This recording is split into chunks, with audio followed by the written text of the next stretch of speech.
Love சக்கத மல்லா யஅலமு லசகதல் ஹிலாஃப்.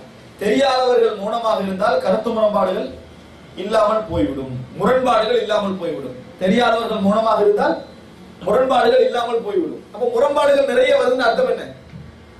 தெரியாதவங்க நிறைய பேசுறாங்கன்னு அர்த்தம். தெரியாதவங்க நிறைய பேசுகிறார்கள் என்பது அர்த்தம். அன்புள்ள சகோதரர்களே, அதனால இன்றைக்கு நாங்கள் பார்க்கிறோம் 1000 முரண்பாடுகளோடு தான் நிறைய மக்கள் வாழ்ந்து கொண்டிருக்கிறாங்க. இங்க உள்ள யாரை எடுத்துக்கொண்டாலும் நீங்க எத்தனையில தெளிவா இருக்கிறீங்கன்னு நான் கொஞ்ச கொஞ்சம் படிச்சிருந்த ஒன்றுலே எனது இப்ப தெளிவாக இல்லை என்கின்ற நிலைமையில் நிறைய பேர் மாறிவிட்டாங்க. எது சரி, எது பிழை, எது உண்மை, எது பாத்தில் என்கின்ற நிலைமையில் அல்லது சரி உறுதியாகிறாங்க கொஞ்சம் மக்கள்.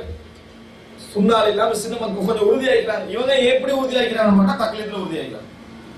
உறுதியாக இருக்கின்றவர்கள் தக்லீத் அடிப்படையில் நான் இந்த மதுகபை பின்பற்றதுனால அதுல உறுதி, நான் இந்த தரீகாவை பின்பற்றதுனால நான் உறுதி, நான் இந்த ஜமாத்தை பின்பற்றுவதனால நான் உறுதி, ஹக்கில எல்லாம் உறுதி.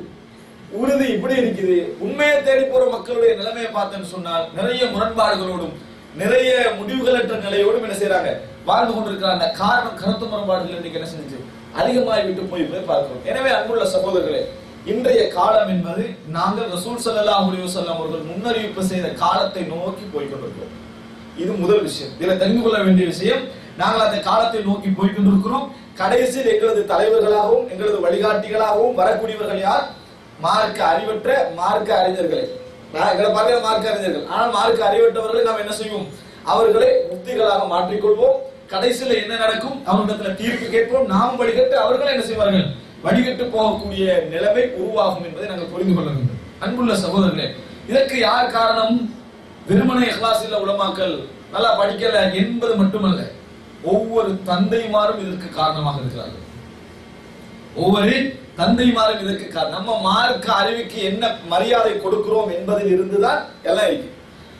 நாங்க ஒரு சமுதாயம், ஒரு ஊர், ஒரு கிராமம் எப்படி மார்க்க அறிவுக்கு மரியாதை கொடுக்கிறது, இந்த மார்க்க அறிவை எந்த அளவுக்கு முற்படுத்துகிறது, மார்க்க அறிவை எந்த அளவுக்கு இரண்டாம் தரமாக பார்க்கிறது என்பதை வைத்துத்தான் வளர்ச்சியும் வீழ்ச்சியும் இருக்கிறது. ஒரு ஊரில் ஒரு காலம் இருந்தது, யாரு படிக்க மாட்டான்னு 100% உறுதியா தெரியுமா அவங்க எங்க போவாங்க? அரபு மார்க்க மதரசாக்களுக்கு என்ன செய்வார்கள்? போவார்கள். ஆனால் இப்ப அந்த காலம் மாறிச்சு. அந்த காலம் ஏன் மாறிச்சு? மார்க்க படிப்புல ஏற்பட்ட ஆர்வம் மட்டும் காரணமா சொல்லலாம்.